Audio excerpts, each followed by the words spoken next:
Okay, so Rachel Musson, could you introduce yourself with all the bells and whistles?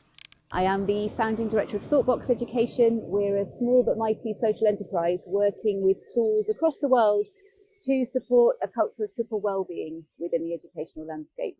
I was an English teacher for many years, working in the UK secondary, state and private sector, and got a little bit deluded actually with the lack of environmental education. And so I had a bit of time out looking at education systems around the world and really listening into what we need for this time, and then began an organisation called ThoughtBox. And I saw you got an award in the top 100 from NatWest for your work on the business side. I have to admit, I'm less interested in the business side. Me too. Yeah. I'm more interested in how you've managed to bring nature into your classroom wellbeing sessions. And so I thought we might invite nature in today. Here we are by the River Dart, and hopefully in a minute we're going to go and explore it by boat. Thank you very much for your time. And I'm very pleased that we've got out together, because we've met many times, quite often at conferences in big buildings, and sometimes online, where we invited nature in. Remember you had one, be more wolf or be more hawk. I do remember.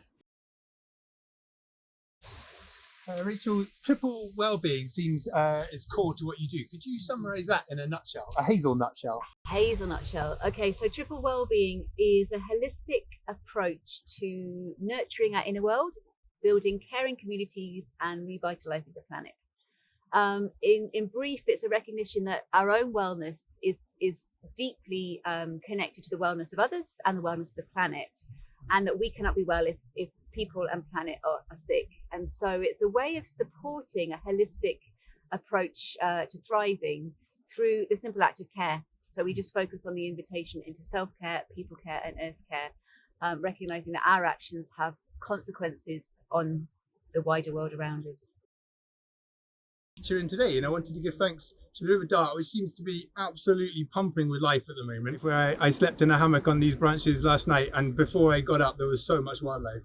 I wondered, how would you like to invite nature into our conversation? I think with the provocation and invitation to recognise that we are nature, and this really sits at the heart of the work that we do, that we're not separate from nature.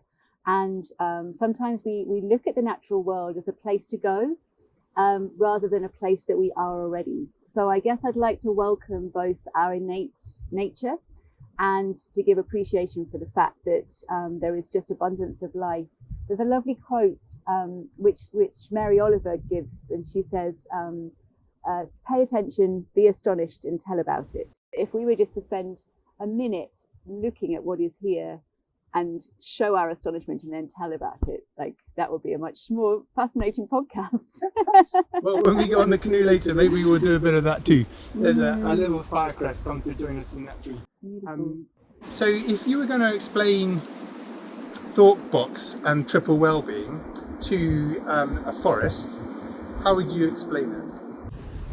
So the forest knows what triple well-being is, because the forest is all about deep connection, reciprocity, care, relationships.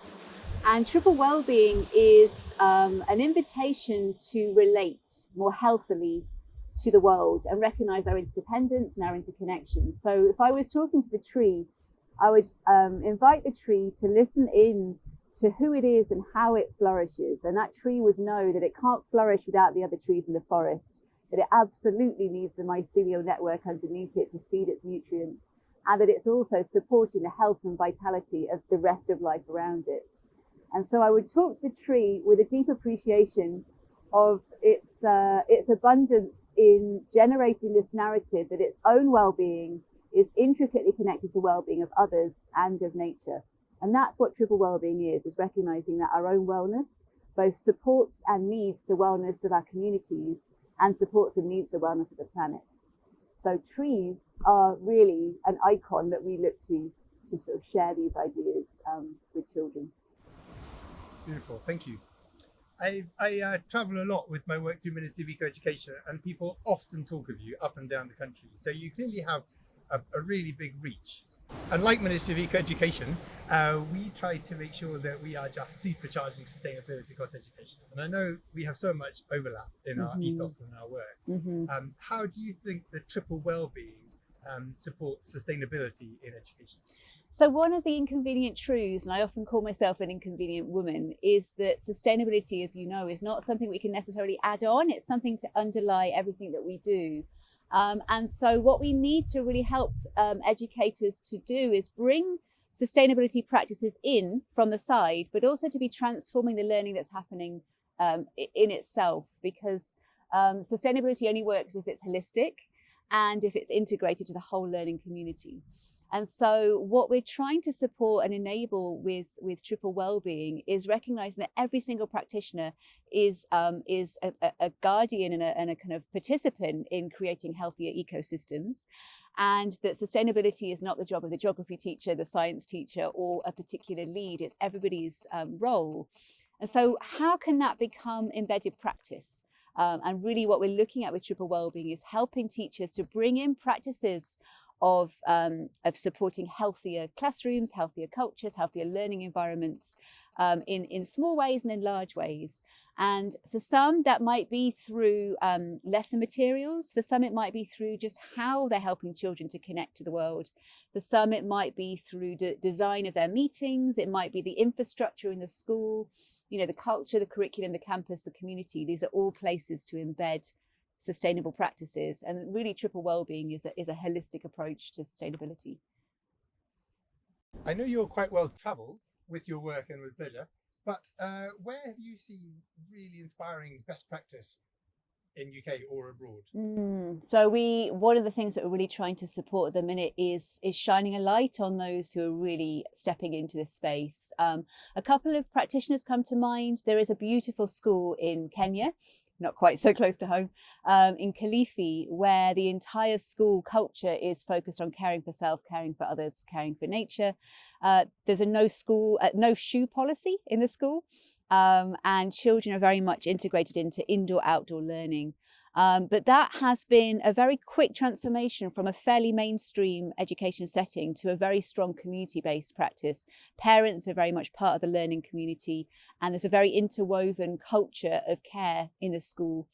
There is a beautiful primary school in Oxford, St Ebb's School, who have curiosity, care and compassion as their values. And again, they're really bringing practices of self-care, people care, earth care, through campus curriculum, culture and community, but they're using national curriculum objectives. So they're very much mapped to the national curriculum. A wonderful primary school in London who has taken the national curriculum and mapped everything to cooking and growing. So every single child every day is cooking and growing whilst also learning about everything they have to learn in the national curriculum. I mean, those are three that just pop to mind, and they're perhaps larger examples, but I also would just name individual practitioners in individual classrooms, just changing the culture of their classroom. I think we can't underestimate the power and the transformation that can come with one teacher in one classroom, just changing their habits, bringing plants into the classroom, having time in that learning space that children are just listening to what's happening with the window open. Those sorts of transformations are actually as significant as putting a pond in your school, because it's creating a culture shift. And so I can talk all day, if you like, which I won't, about examples of best practice. I remember a conversation with you a long time ago about a group of international teachers you were working with about the future of education. And that gives me so much hope that you and a number of other people are thinking about that. Can you give us any insight what an enlightened classroom will be like, or whether there even will be classrooms? I think this is exciting me a lot at the minute, that we're looking at systems change on a micro and a macro level. And what does systems change look like in a classroom? What does systems change look like for the education system of the country, of the kind of world? And it's been exciting to work with educators, with ministers, with practitioners who are looking at that larger system transformation. In terms of an enlightened classroom, I think what the learning is showing is that there cannot be one size fits all. That's part of the problem. And that we really need to be listening much more into our local context and community, and bringing that community into the learning space. There's a phrase I use a lot, that there is a school at the heart of every community, but now we need the community at the heart of every school. And so I would say, in terms of the bigger picture transformation, that is what the focus is on. How can we integrate community into the learning space? And how can we help connect learning to the landscape of those particular school areas? Because if if you like, so many of the interventions that we're looking at right now, like the National Climate Education Park, is helping to connect to what is on the local doorstep. And so what's exciting, whether we're talking to ministers or in Kenya or educators in Mumbai, we're all kind of having the same narrative of localization, of deep relationship with community, and of having learning that is both supporting young people to meet the challenges of our world, but create this healthier environment. And what I love the most is it's just through care. It's just the more we care for ourselves, others, and nature, the more we transform our communities. So we found the same inspiration at Ministry of Eco. We found that if we look at a local council and give inspirational add-ons to what's already on the website specific to that council, that might inspire kids, or they might be able to go and visit these inspiring sustainability projects, but also they might be able to then think about green careers, because they can picture working yes, in their it's own real area. and it's tangible, and they can touch it and they like can you see say, it. The idea about one size fits all is very difficult. But you bring us lots of inspiration. Well, I hope you can carry on collaborating. Absolutely, and, Tom. we can maybe do some event together where we can bring your triple wellbeing cards to the fore. I know they're available on your website now. They are, yes. And I really like those as an easy confidence boost for teachers in the classroom. Thank you very much for your time. Thank you, Tom. Would you like to go and get on board? I would love that. This river is itching for us to get in, so let's go paddle.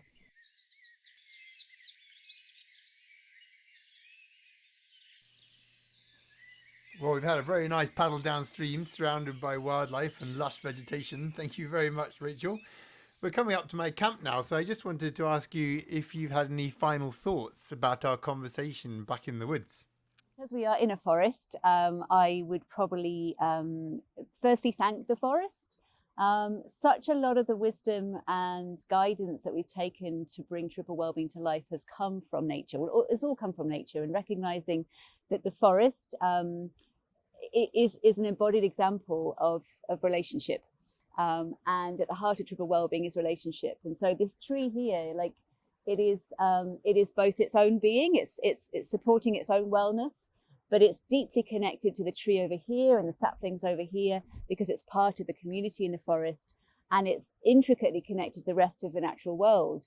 And so I would really like to appreciate the tree for helping us to understand how life works, helping us to appreciate that relationships are completely interdependent and dynamic kind of support systems, and helping us to learn how to flourish together. Beautiful. Thank you.